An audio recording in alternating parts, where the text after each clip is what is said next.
So, Ark of the Covenant. The best way that I can communicate the importance and significance of the Ark of the Covenant and what His Imperial Majesty represents and the connection to Ethiopia is this. Think for a moment if, in fact, both Yeshua and His Imperial Majesty did not want churches established in there for them the way that we know it, because they just encourage people to gather together and share the gospel, and that was more or less what Christ wanted His disciples to do, to share the good news. How can you possibly live without being governed by anybody? When you think about how governments function now, you see the corruption and the selfishness and how the manipulation. And remember, in the Old Testaments, the children of God were, they wanted a leader, they asked for a king, and then when they got them, all hell broke loose.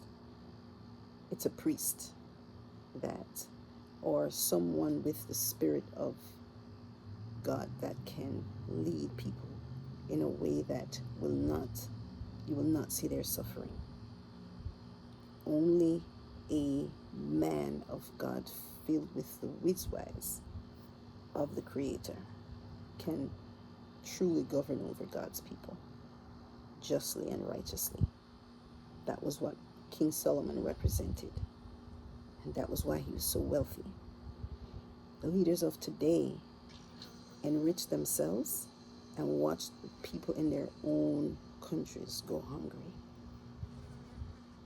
They're owning multiple properties and people can't get one property.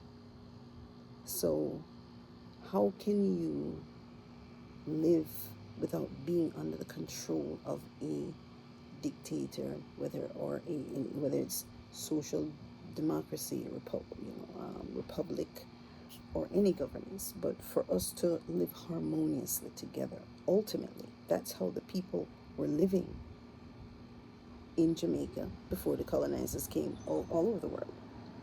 People were here. They didn't discover Jamaica. Jamaica was already here. People were living here when they came.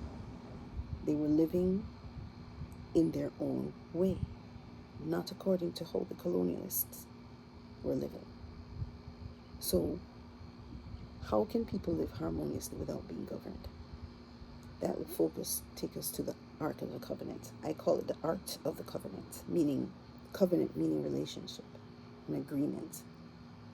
And if you keep your agreement, if you keep your word, and if you have within you the Spirit of Christus, then we don't need people governing us. We will know when we set our boundary lines. We say, all right, this is my acre, that's your acre, you stay on your side, I stay on my side, we help each other, I grow my fruits, we share, we live harmoniously together. There's no need for you to try to encroach on my property or me encroach on yours. I'm just going to manage what I have. I can only manage what I have right now. You know how much work it is to manage an acre of property? It's a lot of work.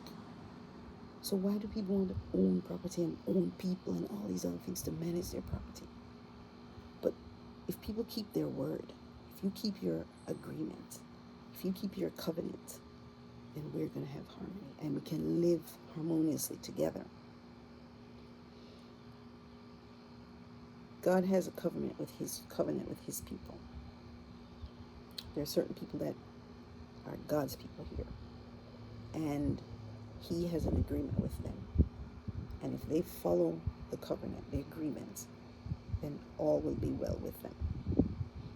But when they deviate or they break covenants, what happens when somebody breaks their word? If somebody tell you, I'm going to come at 3 o'clock and they come at 10 o'clock, or they don't call you or whatever. We had an understanding. Or I said, listen, I'm going to fix your water for $10. And I fix your water and you don't pay me. You just broke covenant. So no, that's going to create conflict. So when we keep our covenants, then we can live harmoniously. We don't need government. We just need to honor each other, respect each other, you know, and then there will be harmony. So this is how man, creation was designed to live, not to work, to take care of a house and pay light and pay for things that were given to him for free, just to take care of it, to tend it. These people come and take control of it, carve it out, say it's theirs, to pay taxes on it, all these things, and create all this disruption when people were just living harmoniously. And here these people come over there, just, hey, welcome, come have food with us, and they come and take over, and then now they want to sell us back our land and call us squatters.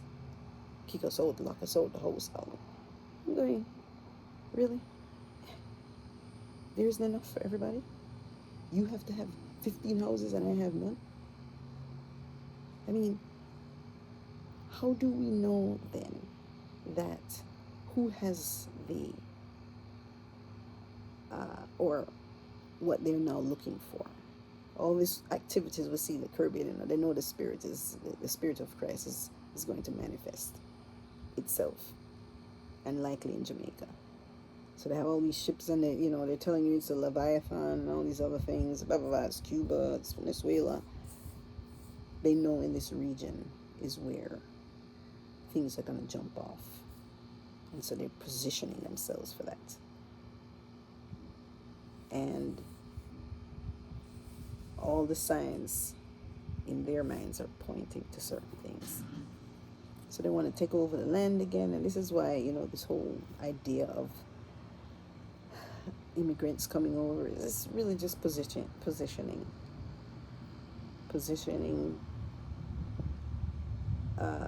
or paving the way for the Jews to come and try to occupy a space here and take over and blah, blah, blah, all that. So I think the Rastafarians are onto something. I think they are the chosen ones. They have existed throughout scripture, and if we get the entire Ethiopian Bible, which has the other missing scriptures from the King James Version, we'll have the total view. We'll have a better image and picture of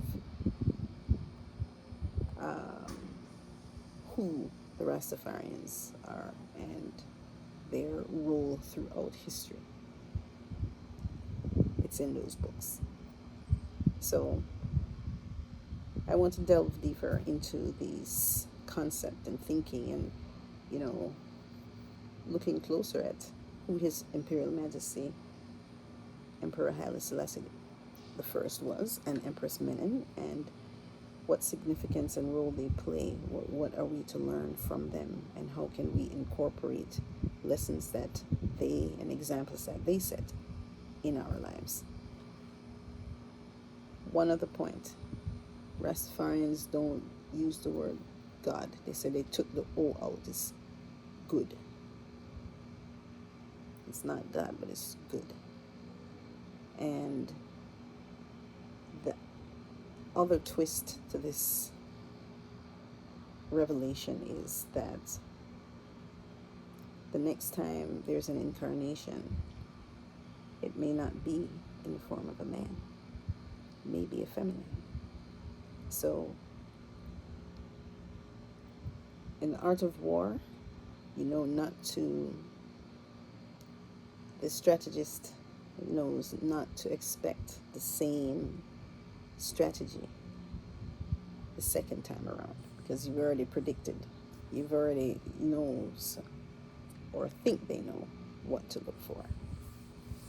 It's probably going to manifest completely different. Blessed love. Join me and Ibi Lion. Well, follow me on YouTube, and then you'll know when Ibi Lion and I are on having these reasonings. And I want to invite you to jump on and share your thoughts and ideas. Thanks for listening. Blessed love.